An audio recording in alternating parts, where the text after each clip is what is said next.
the most overlooked American battleship of World War II. November 14, 1942, somewhere off the coast of Guadalcanal. The sea was black glass under a moonless sky, and the only light came from the slow pulse of burning oil on the horizon. The air trembled with a faint echo of engines. Unseen, somewhere in the dark, two fleets groped toward each other like blind giants. For the men aboard the USS Washington, it was the longest night of their lives. They stood by cold steel, hands slick with oil and sweat, every nerve waiting for the order they had trained months to execute. Some whispered prayers. Others just stared into the dark, because in the next hour the Pacific would erupt with a fury that no man could ever truly forget. That night, the U.S. Navy's newest battleship, a ship most Americans had never heard of, would do what no other American capital ship had yet managed in the Pacific War: hunt and destroy a Japanese battleship in single combat. But history would barely remember her name. The USS Washington, BB-56. Laid down in 1938, launched in June 1940, commissioned into service barely a year before Pearl Harbor. She was one of the North Carolina-class battleships, fast, modern, bristling with 9 16-inch guns, 27 knots of speed, and armor that could deflect anything short of a direct hit. She was America's answer to a new kind of naval warfare, sleek, silent, and engineered for survival. And yet, as the war thundered on, Washington would become the forgotten warrior of the fleet, overshadowed by her younger, flashier sisters of the Iowa class, and eclipsed by the myth of the aircraft carrier. Radio announcer, 1942. After the attack on Pearl Harbor, American battleships lie crippled in the mud of Hawaii. The age of the battleship is over, the future belongs to the carrier. Narrator. That was the myth that defined an era. The world believed the battleship was obsolete, a relic of dreadnought dreams outmatched by planes, torpedoes, and radar-guided strikes. But that belief ignored a simple truth: wars are not won by weapons alone, but by the people who wield them. And Washington's crew, 1,800 men drawn from farms, factories, and small towns, believed their ship could still matter. It was an age of contradictions. In the Atlantic, convoys struggled against wolf packs. In North Africa, armies of tanks clashed under a burning sun. And across the Pacific, America's fleet, still reeling from Pearl Harbor, fought to hold a string of small islands whose names would one day define the map of victory: Coral Sea, Midway, Guadalcanal. In those early months, the United States was losing. Carrier after carrier was damaged or sunk. The Marines on Guadalcanal were starving. Supply lines stretched thin across 7,000 miles of ocean. The Imperial Japanese Navy still ruled the night. Its cruisers and destroyers prowled the iron-bottomed Sound, slaughtering Allied ships that tried to bring supplies to the Marines ashore.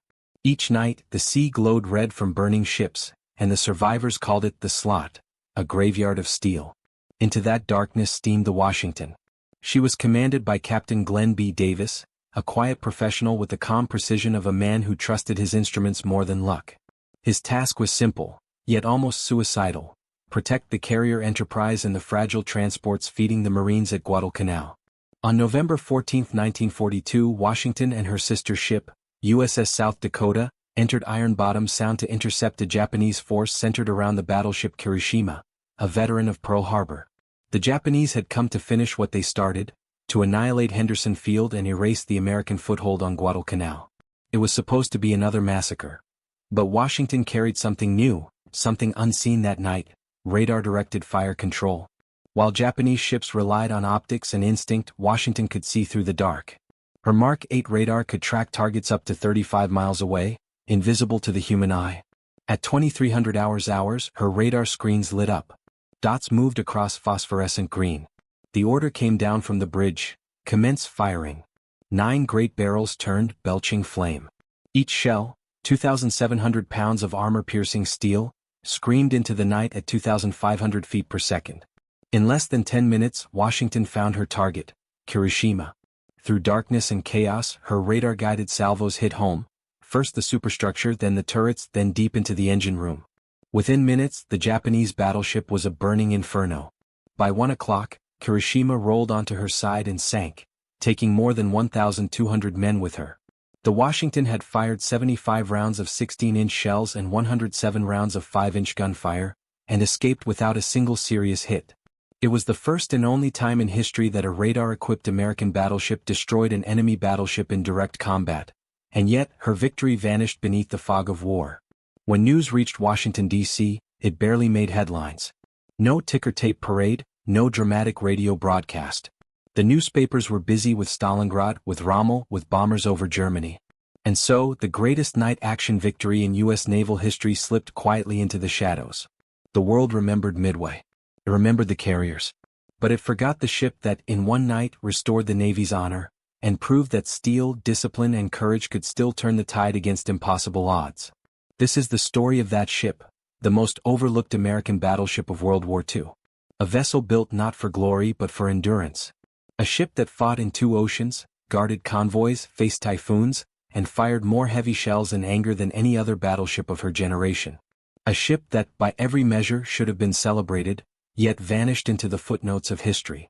This story is about more than a warship. It's about an era when machines reflected the souls of their builders, when American industry forged not just weapons but symbols of defiance. It's about men who learned that greatness rarely comes with applause, and that victory, when it arrives, often arrives in silence. Because history remembers the loudest voices, the carriers, the generals, the myths. But sometimes, it's the quiet strength of those who stood their ground in the dark that defines what a nation truly is. In the War for the Pacific, amid the fire and fury of the world's greatest naval struggle, one ship fought the perfect battle, and was forgotten. This is the story of the USS Washington, the most overlooked American battleship of World War II. Narrator. By late 1942, the USS Washington had done the unthinkable. She had fought and won a one-on-one duel in the black waters off Guadalcanal. But triumph in war is never the end of a story. It's only the beginning of what history forgets. For the men aboard her, that night victory felt less like glory and more like survival. The sea around them was littered with burning oil and drifting wreckage. Sailors leaned over the rails, faces lit by the glow of distant fires, listening to the soft hiss of dying ships. Some prayed for the Japanese sailors now trapped in the flames. Others simply stared at the horizon, wondering why no one would ever know their names. One build-up, before the transformation. In 1941, when the Washington first joined the Atlantic Fleet, she was the pride of the Navy's new design, yet few trusted her. The lessons of Pearl Harbor still echoed through every wardroom. Old admirals whispered that the battleship was finished, that the carriers would now command the seas. But the Navy could not afford to abandon its steel leviathans. The Washington was sent to escort convoys across the U-boat-infested North Atlantic, 4,000-mile lifelines to Britain, where German submarines prowled like wolves beneath the waves. It was cold, thankless work. Freezing spray turned the decks into glass. Crewmen chipped ice from turrets while listening to the crack of distant depth charges. No newsreel cameras followed them. No headlines praised them. But those months taught the crew discipline, the kind forged not in heroism but endurance. When the order came in mid-1942 to transfer to the Pacific, every man aboard knew the stakes. Guadalcanal was bleeding. The carriers were battered. America needed a ship that could take punishment, fight blind, and hold a line no one else could hold. Washington was built for that kind of fight. 2. The turning point, technology in the dark. The Pacific was not ruled by daylight, it was ruled by the night. Japanese destroyers were masters of nocturnal warfare. Their long-lance torpedoes struck unseen, fast and lethal. American ships, relying on optics, could not match them in darkness. Then came a hidden revolution, the Mark 8 radar fire control system. It could track an enemy ship long before human eyes could see a silhouette. Few trusted it. Many called it electronic guesswork. But Captain Glenn Davis believed. He drilled his crew relentlessly, rehearsing blind gunnery until radar became instinct. So when Washington entered Iron Bottom Sound on the night of November 14th, she carried not just steel but a new philosophy. That information, invisible, electronic, intangible, could be deadlier than armor. At 22:55, her operators picked up faint echoes to the north, Japanese ships advancing. The South Dakota's silhouette glowed for an instant under enemy flares, drawing every gun in the darkness. Shells screamed overhead, tracer arcs tore the sky. But Washington held fire, invisible, her own guns dark. Captain Davis waited. He let the radar calculate. Then, commence firing. In 7 minutes, Washington unleashed 75 rounds of 16-inch shells and over 100 from her secondary batteries. Each salvo landed closer until one found the Kirishima's heart. The Japanese battleship burst into white flame. Her turrets froze, her rudder jammed. In the after-action log, one sailor wrote, "It wasn't a fight. It was an execution. silent, methodical, and cold. That moment, unseen by any camera, was a hinge in naval history. The battleship, reborn through radar, proved it still had a place in the modern war. Yet the Navy, eager to glorify its carriers, downplayed it. No headline screamed, "Washington destroys Kirishima." The story faded into the dispatches, replaced by Midway's carrier legend. The most perfect gunnery battle of the Pacific War was already being erased. News of Kirishima's loss struck Japan like a thunderclap. Admiral Yamamoto, architect of Pearl Harbor, paced in silence as officers read the report. The defeat meant more than the loss of one ship. It shattered the illusion that Japanese night tactics were invincible. Tokyo newspapers were forbidden to mention the name Kirishima. In Washington, Admiral Ernest King read the American dispatch with a frown. "Good work," he said, "but let's keep the focus on the carriers." The Navy needed heroes that captured the public imagination. The pilots, the fast carriers, the dawn raids. Battleships were yesterday's weapons, useful only for shore bombardment. And so, Washington's accomplishment became a classified footnote. While the world celebrated the carrier Enterprise, the ship that had saved her sailed quietly north to escort convoys again. From the letters of Seaman First Class Robert Hastings, written to his wife in Kansas, December 1942. "We hit something big, Mary. I can't tell you where, but the night was bright as day. When the guns stopped, it was so quiet you could hear the water dripping from the barrels. They say it was a victory. I just keep thinking of the faces we'll never see." From the Journal of Lieutenant J.G. Paul Hart. "Captain said we made history. But he also said no one will talk about it. Funny thing, making history that has to stay secret." And from Japanese survivor testimony decades later, recorded at a veterans reunion in Tokyo. "We saw the flashes on the horizon, silent, too fast to count. The sea burned white.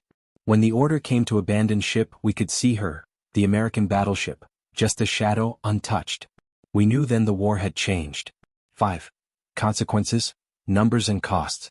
The victory at Guadalcanal broke the Japanese grip on the Solomon Islands. For the first time since Pearl Harbor, the Imperial Navy retreated. America had paid dearly, 24 ships lost in that campaign, 5,000 men dead. But the Washington emerged without serious damage, a ghost that struck and vanished. Her success triggered a quiet revolution in U.S. naval doctrine. The Navy increased production of radar sets from 500 units in 1942 to over 4,000 by 1944. Night fighting schools opened in Pearl Harbor and San Diego. Every new battleship was fitted with electronic fire control systems. Yet in the public mind, the narrative had already shifted. By 1943, Washington found herself reduced to escort duty for the carriers whose fame she had secured. At the Battle of the Philippine Sea, she steamed in protective formation, her guns silent, her role unseen. Sailors joked bitterly that they were the bodyguards of history. Still, the ship endured storms, kamikaze alerts, and 200 days at sea without major port. At Leyte Gulf, she bombarded Japanese shore positions for 36 hours straight, firing 300 rounds of 16-inch shells, a rain of iron that shook the earth 20 miles inland. In March 1945, during the Okinawa campaign, she faced typhoons that rolled her decks at 35 degrees, yet her engines never faltered. By war's end, she had steamed 289,000 nautical miles, fired 1,800 rounds of heavy ammunition, and supported 14 major operations, without ever losing a man in combat. No other U.S. battleship matched that record of efficiency. And still, no parade awaited her homecoming. When peace finally came, Washington returned to the Atlantic and was quietly placed in reserve at Bayonne, New Jersey. Her paint faded, gulls nested on her turrets. By the 1950s she was stricken from the Naval Register and sold for scrap. Steel that had once withstood the fury of Kirishima was melted down into automobiles and bridges. Her logbooks were boxed, her name erased from active rolls. Even her crew, scattered to civilian lives, found that few people had ever heard of the battle that defined their youth. Yet within naval history, her legacy endured in silence. Every radar-guided gun that protected the fleets off Korea, Vietnam, and the Persian Gulf carried within its circuits the DNA of the Washington's experiment, the faith that machines could extend human perception, and that knowledge could triumph over fear. War is a dialogue between invention and doubt. In 1942, the world doubted that the battleship had any purpose left. The Washington answered, not with speeches or propaganda, but with a single night of absolute precision. Her story is not about glory. It is about the quiet resilience of technology and men working together in darkness, unseen, uncelebrated, and essential. In the foundries of Pennsylvania, steel workers who would never see the ocean forged the plates that kept her alive. In small-town shipyards, draftsmen refined blueprints whose details would outlast empires. The Washington was not a celebrity ship, she was the sum of thousands of anonymous hands. Her story reveals a truth as old as war itself, that civilizations are built not by the famous, but by the steadfast. By 1945, the seas had changed forever. Carriers ruled the horizon, jets replaced propellers, radar became as common as compass bearings. But in the final ledger of World War II, amid the numbers and the myths, one figure stands quietly apart. USS Washington, BB-56. The only American battleship to destroy an enemy battleship in single combat using radar. Her crew dispersed, her hull dismantled, her name almost lost. Yet her story remains a compass pointing toward a deeper truth about the 20th century. Because technology may evolve, strategies may shift, but what defines victory is constant. The courage to trust the unseen, to stand firm in the dark, and to believe that precision can be as powerful as passion. And so, under the weight of years and the silence of the archives, the Washington story waits. A reminder that sometimes, the greatest battles are not those that history remembers, but those it chooses to forget. Narrator low reflective. Time corrodes all things, ships, empires, even memory itself. Steel, once proud and defiant, sinks quietly into the tide. And yet, some stories refuse to rust. The USS Washington was broken up in 1961. Her armor became the skeleton of skyscrapers. Her copper wiring carried electricity through the veins of a modern America. Nothing of her shape remains, not a museum deck, not a preserved gun turret. But the memory of her single perfect night still flickers in the hidden corners of naval history. For every historian who reads the after-action reports of November 14, 1942, one truth emerges like light through fog. The Washington didn't just win a battle, she bridged two eras of warfare. She was the last of the old and the first of the new. The last battleship to prove her kind still mattered, and the first to show that technology, not size or firepower alone, would decide the wars of the future. In that single night of radar-directed fury, she foreshadowed an age when humans would no longer fight by sight, but by signal. When decisions would travel faster than sound, when the invisible would rule the visible. Today, every modern warship, from the Aegis destroyer to the drone control vessel, traces its lineage back to that night off Guadalcanal. What those sailors discovered in darkness became the foundation of a new kind of war, the war of information. And yet, Washington herself was forgotten, precisely because she made herself unnecessary. Her success proved that machines could do what men once did by instinct, and in doing so she made her own kind obsolete. There is a bitter poetry in that, the instrument of victory paving the way for its own extinction. When the men of Washington gathered years later, in VFW halls and quiet dinners far from the sea, they rarely spoke of the battle in detail. They spoke of the sounds instead. The deep heartbeat of the engines. The thunder that rolled down the gun decks.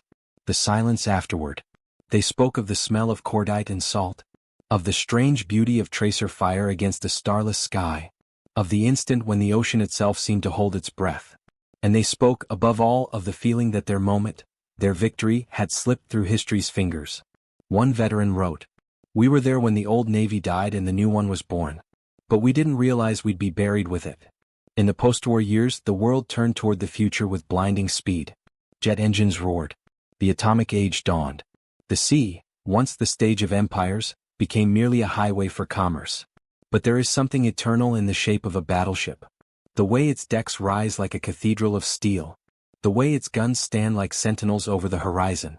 It embodies a kind of faith in human craftsmanship.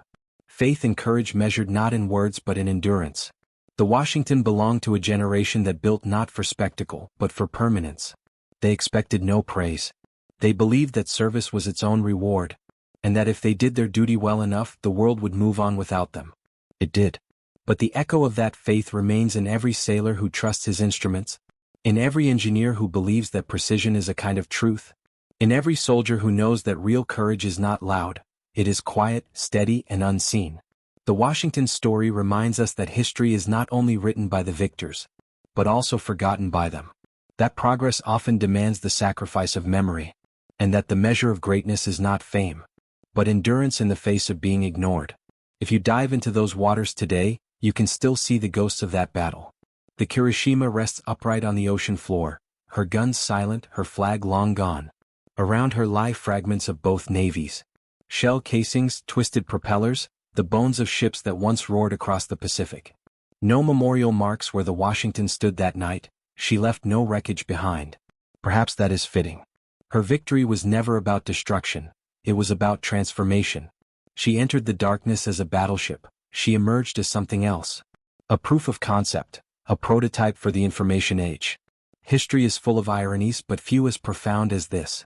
The ship that proved the battleship still had meaning, also proved that its era was ending. The Japanese Navy, humbled but unbroken, rebuilt after the war as a force of defense and technology. American engineers, inspired by radar's triumph, turned that invisible science into peacetime miracles. Television, navigation, communication. From destruction came the architecture of connection. And so, the legacy of that forgotten ship lives not in museums or monuments, but in every signal that crosses the sky. Every radar pulse, every satellite beam, every unseen wave that now binds the world together. That is the modern echo of Washington's guns. When the war ended, the sailors of Washington went home. They built families, neighborhoods, industries. Many never told their children what they had done. Their medals gathered dust. Their ship's names slipped quietly from memory. But maybe that's how it was meant to be. Because in the end, the truest victories are not those celebrated. They are those that made celebration possible. The Washington fought not for fame but for continuity, to keep the bridge open, the supply line alive, the next generation free to dream. In a world that races forward, it's easy to forget the machines and the men who once stood still against chaos. But if you listen, really listen, you can still hear them. The slow heartbeat of turbines deep beneath the waves, the whisper of steel in motion, the echo of a ship that never sought glory, only the chance to do its duty, perfectly and once. In the end, her story is not about power, or even about war. It's about the quiet certainty that every age depends on those who do their work unseen. The USS Washington was one of them, a guardian of faith in the dark, the most overlooked American battleship of World War II. Fade to black.